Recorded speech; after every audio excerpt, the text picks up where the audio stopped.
Guys স্ক্ৰীনত দিয়া ভিডিঅ'টো আপোনালোকে সম্পূৰ্ণ চাওক, ভাল পাব, আপোনালোকে নেহাঁহিব।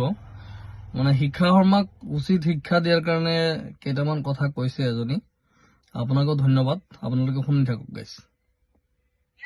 মিয়াবোৰক অসমৰ পৰা খেদক। মিয়ানীবোৰে জুবিনক চিনিয়ে নাপায় বোলে। মই মিয়ানীৰ বিষয়ে যিমান জানো এইখন অসমত কোনেও সিমান নাজানে।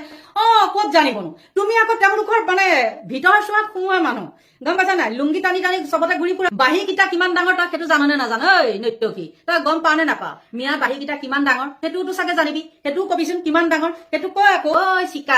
চিকাও যেনি যায় সেইফালে গা মানুহে গোন্ধ পাই নাকত সোপা দিবলগীয়া হয়। তই আকৌ সেইবিলাক মিয়া মাৰিবলৈ কথা কবলৈ আহিছ।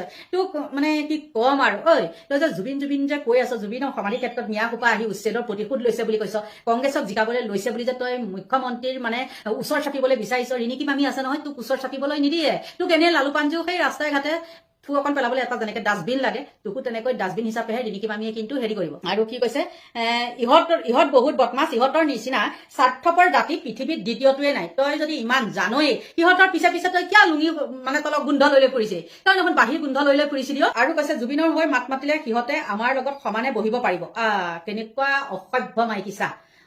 জুবিনৰ মানে ন্যায় বিচৰা যিসকল মানে মুছলমান মানুহ, সিহঁতে মানে কি কৰিব পাৰিব, মাত মতাৰ কাৰণে মানে আমাৰ লগত সমানে বহিব পাৰিব। তই সমানে বহাটো বাদ দে, তই দেখোন সিহঁতৰ বিচনাতে গৈছিলি আৰু এতিয়া কি সমানে বহা কথা কবলৈ আহিছ হা? এইবাৰ তাই পাল্লাত পৰিলে লুৰিণজ্যোতি, কাৰণ লুৰিণজ্যোতিক তাই গম পাই গল যে লুৰিণজ্যোতি কোনো নাইকিয়া, ইফালে তেওঁ অবিবাহিত। গতিকে চাওচোন বাৰু হাতোৰাটো মাৰি কিজানি মই আনিবই পাৰো কব্জা কৰি, সেইটো ধান্দা। আৰু তাই যে এতিয়া কলে মানে লুৰিণজ্যোতি মদৰ হেৰি কিবা কিবি এইবিলাক কলে। আৰু তাই ইতিমধ্যে কি কৈছে জানেনে? মুখ্যমন্ত্ৰীক ভাল লগাবলৈ এনেকুৱাকে মানে মিয়াকৈ কিছুমান কথা কৈছে, মিয়া জাকক খেদক। আৰু এইবিলাকত বোলে আপুনি কিমান লাগি থাকে, মানে জুবিন গাৰ্গৰ ন্যায়ৰ ওপৰত বোলে লাগি থাকিব নালাগে, মুখ্যমন্ত্ৰীক তাই কৈছে। আৰু সেইজনী কি হয় বোলে লেখিকা, তাই কিহৰ বা লেখিকা, তাইক লেখিকা দেখাই দিলো হয়, ওচৰত পোৱা হয়। আৰু ছঘণ্টা হৈছে, তাই কি কৈছে জানেনে? মিয়াবোৰক অসমৰ পৰা খেদক। মুখ্যমন্ত্ৰী পাগল নে জাগল নে কি এটা কয় নহয়, বোলে পাগলে নকয় কি, ছাগলীয়ে নাখায় কি, ঠিক তেনেকৈ তাই হল এজনী ছাগল।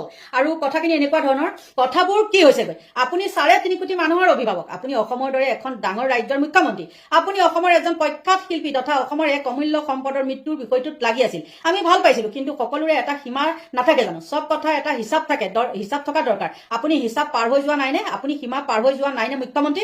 মানে মুখ্যমন্ত্ৰী লাগি আছে কাৰণে এইবিলাকত তাৰমানে বেয়া পাইছে যে আন কামো আছে, মিয়াবিলাকক খেদিবলৈ দিছে। মিয়াবিলাকেহে বোলে জুবিন গাৰ্গৰ সমাধিৰ ক্ষেত্ৰত আহি পেলাই উৎপাত কৰে। তাই জানে তাইকে সোমোৱাই দিবহি লাগে। আৰু এই মিয়াবিলাকৰ পিছে বাৰু তাই অসমত ঘূৰি ফুৰা নাছিলে নে? তাই মিয়াবিলাকৰে জুতি লোৱা নাছিলে নে? তাই বদৰুদ্দিনৰ জুতি লোৱা নাছিলে নে? যেতিয়াই বদৰুদ্দিনৰ পৰা টকা পইচা ললে আৰু বদৰুদ্দিনৰ লগত তেওঁ মানে